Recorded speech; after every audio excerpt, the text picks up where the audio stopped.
কাপল ব্যবসা জিন্দাবাদ, কাপল ব্যবসা জিন্দাবাদ, কাপল ব্যবসা জিন্দাবাদ, হালাল ব্যবসা জিন্দাবাদ, কাপল ব্যবসা জিন্দাবাদ, হালাল ব্যবসা জিন্দাবাদ, কাপল ব্যবসা জিন্দাবাদ, হালাল ব্যবসা জিন্দাবাদ, কাপল ব্যবসা, কাপল ব্যবসা, কাপল ব্যবসা, কাপল ব্যবসা, কাপল ব্যবসা, কাপল ব্যবসা। বর্তমান সমাজে কাপল ব্যবসা রয়ে গেছে জিন্দাবাদ। কাপল ব্যবসা যারা কোনো দুনিয়াতে ব্যবসা নাই, বিয়ে করতে গেলে সেখানেও টাকা পাইবে, মানে সেখানেও মানে কাপল ভিডিও ছাড়লেই ব্যবসা। বাবু আপনি যদি বিবাহ করতে যান সেখানে খালি রিলস আপলোড করবেন, হোমানের রিলস। এখন আপনি বর্তমান সময় আপনার পকেটে টাকা নাই, আপনি ব্যর্থ না, আপনি ব্যর্থ। এখন মানে ভালোবাসার দিক থেকে আপনি আপনার প্রেমিকাকে নিয়ে বিবাহ করবেন, মানে আপনার কোনো চাকরি নাই, আপনি খরচ করতেছেন, আপনি বেকার, তাতে কোনো সমস্যা নাই। আপনি ভালোবাসা মানুষকে একসাথে হইয়া তারপর ওই সময়টা খালি ভিডিওটা আপলোড করবেন, মানে ব্যবসা শুরু করে দেবেন আমার গার্লফ্রেন্ডকে নিয়ে। তার সাথে একদিক থেকে আপনার একটা ব্যবসা হয়ে যাবে, একদিক থেকে একটা চাকরি হয়ে যাবে, একদিক থেকে আপনি ভালোবাসা মানুষটাকেও পাইয়ে গেলেন। তো এখন বর্তমান সময় কাপল ব্যবসা হইলে জিন্দাবাদ।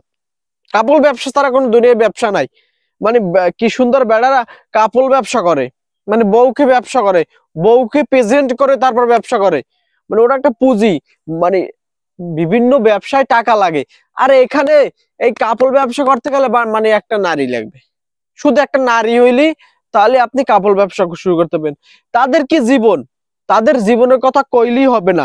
তাদের চলাফেরা, তাদের মানে মানে মনে করেন একটা বিয়ে করতে গেলে আপনি বিয়ের সময় যদি আপনি বউর সাথে খাটে যাই একটা টাইম স্পেন্ড করেন, বা ওই একটা মানে বাসর রাইতের ভিডিওটা দেখাইতে পারবেন মানুষকে, বাসর রাইতের ভিডিওটা যদি দেখাইতে পারেন না, তো হয়তো মনে করবেন খালি million million million million view পড়বে। বাবু কিসের জন্য? আপনি ওই বাসর রাইতে ভিডিও তো সবাই দেয় না, আপনি শুরু করে দেন বিয়েটা করিয়া, তারপরে কাপল ব্লগারের মতো আবার ছোট ছোট জামা কাপড় পরাইবেন। তাহলে এই বর্তমান সমাজের ছেলে পেলে আছে, বুড়ো চাচারা আছে, চাচিরি আছে, তারা দেখবে। মানে ছোট ছোট জামা পরাবেন কি, আবার ওই যে খালি একটু ফিতে না, শুনেন একটা ফিতে থাকে, তাইলে হইব, ওইগুলো বেশি দেখাবে। আর ওই গেলে আপনি যদি মানে সফল একজন কাপল ব্যবসায়ী হইতে চান, তাহলে বউকে বেশি কিছু বেশি বেশি করে প্রেজেন্ট করবেন। আর যত যত কিছু আছে সবগুলো আপনি উপস্থাপন করবেন সবার মাঝে, এই জাতির উদ্দেশ্যে উপস্থাপন করবেন। তাহলে মনে করবেন আপনি একজন সফল ব্যবসায়ী হয়ে যাবেন। এবং ভাই তাদের জীবনটা কি, তাদের জীবনটা দেখছো একটাবার, জীবনটার কথা ভাববে দেখছো? তারা 2 দিন কাপল ব্যবসা করে, 2 দিন কাপল ভিডিও করে, তারপরে গাড়ি কিনে ফেলায়। হ্যাঁ মনে করো বিয়ে করতে গেলে, আর যদি পারেন বাবু এই সমাজের কিছু যে কাপল ব্লগ আছে না, ব্লগার, আপনি তো নতুন মানুষ উঠতে পারবেন না, হঠাৎ করে উঠতে পারবেন না টাস করে। তো ওই নতুন ওই কাপল ব্লগার আমার নিয়ে তাদেরকে হায়ার করবেন, আপনি হায়ার করে আনবেন যে আমার বিবাহ অমুক তারিখ, ওই দিন তোমরা আইয়া পড়ো। ওই দিন আইলে ওই একই সাথে ভিডিও করবা, যে তোমরা ভিডিও ছাড়বা তোমার মতো, আমি ভিডিও ছাড়বো আমার মতো, শুধু আমার পেজটা একটু প্রমোশন করে দেবা।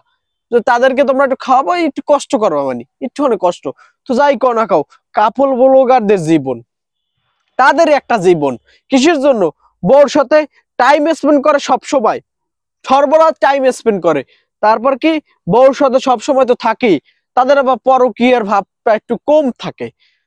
মানে পরকীয়া করে কিন্তু একটু কম থাকে পরকীয়াটা, কিসের জন্য? বউর সাথে সবসময় থাকে, বউ আবার বেটার সাথে থাকে সবসময়। তার জন্য কি কাপল ব্লগারদের সর্বদা জীবন, তারা তাদের মতো তাদের হালাল ব্যবসাটা, ওই ব্যবসা যদি আপনি একবার স্টার্ট করতে পারেন বাবু, আপনি এমনি কোটিপতি, এককাল কোটিপতি, সাক্কা কোটিপতি, খালি প্রতি মাসে ডলার গুলো আপনি পাইয়ে যাইবেন।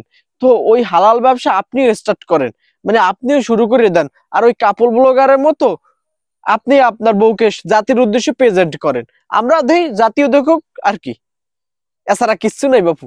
তবে একটা কথাই মানতে হবে, কাপল ব্লগারদের ব্যবসা হালাল ব্যবসা এবং তারা সফল ব্যবসায়ী।